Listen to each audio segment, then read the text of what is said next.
World War I, the Great Depression, World War II.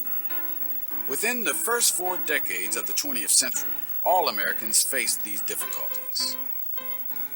But for African Americans, there were even more challenges.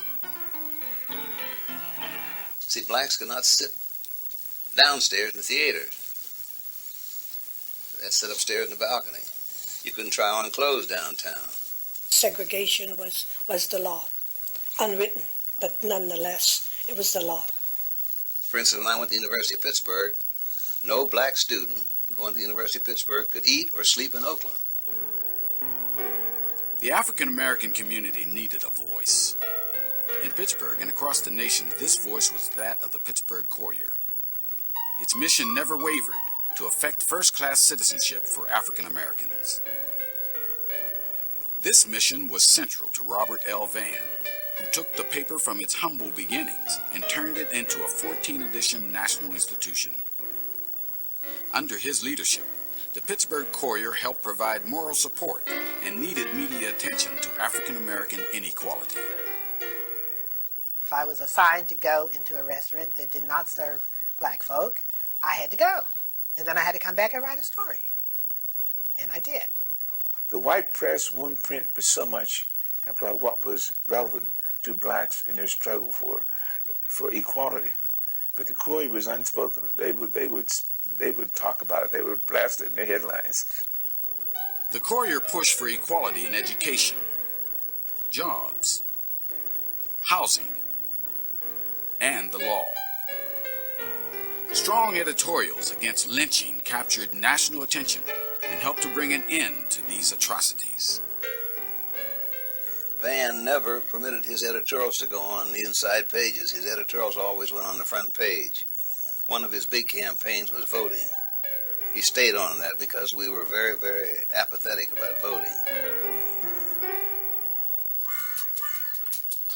The Pittsburgh Courier also spoke out strongly in defense of A. Philip Randolph and his efforts to organize the Pullman Porters Union.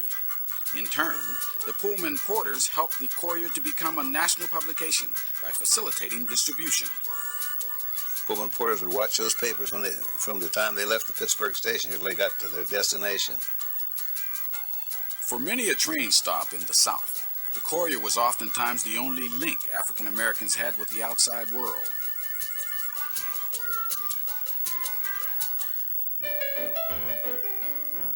Back in Pittsburgh, the Courier was a central force in the African American community. We were not only able to keep up with our local black news, but with what was going on in other cities too among the black. Pittsburgh was home to a vibrant African American community, and there were always happenings to report. In Pittsburgh, oftentimes they would almost redo the paper because of the local news and local advertising. Well, they had the one section called Wiley Avenue. Yeah. In that way you found out what was going on up and down Wiley Avenue and at the hot spots and the drug stores and, well, all of the Wiley Avenue news. The Courier's premier photographer was Charles Teenie Harris. Anybody come to Pittsburgh, I am. Lena Hart, Cab Calloway, Duke Ellington, the Leroy Brown Orchestra. Oh, I enjoyed it. I enjoyed every bit of it. The Courier appealed to a diverse audience with interesting pictures and excellent articles. The articles were written by journalists like Frank Bolden, who was a war correspondent in World War II, and later became Pittsburgh's city editor. I could campaign for things that I wanted to see done, like upgrading the police and getting more beat patrolmen in some of the more destitute areas. I was in a position to make decisions, and I liked that. As one of the first female news reporters for the Pittsburgh Courier, Edna Chappelle McKenzie, confident of her abilities as a journalist, pushed to cover serious news stories. It was kind of a joke to them for a while because they tried to give me the worst assignments, the morgue, in particular, and things like that. But as time went on, it became very clear that I was up to doing anything they did. The editorial staff was superb, and they were so enthusiastic because it wasn't something you just did for a job. It was something that you lived because you loved it.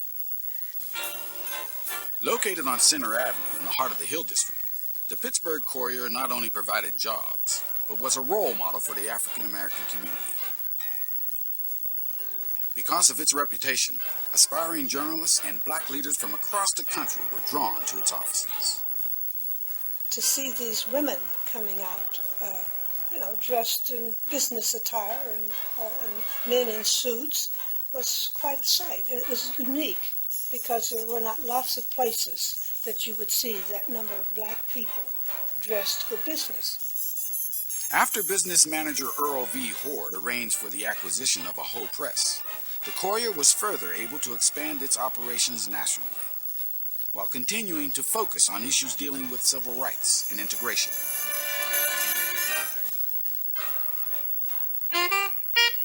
The integration of African American athletes into professional sports was a top priority, and the Courier provided needed coverage to stars like Jackie Robinson and Joe Louis. Very few people, unless you were black, will ever know what Joe Louis' rise to fame did for black people in this country. It gave us something to pin our hopes on.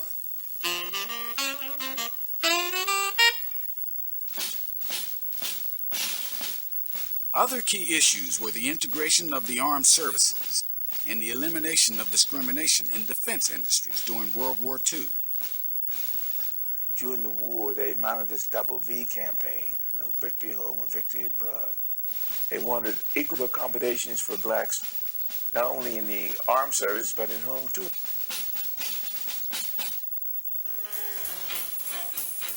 The Courier reached its peak several years after World War II. At that time, the Pittsburgh Courier was the world's largest African-American owned and operated newspaper and had a circulation of over 330,000. Assimilating news, features, and pictures from all over the country, the staff produced 14 editions, none of which was exactly the same. It stood as just a monument to black pride. And you didn't have to say it, it was there to see.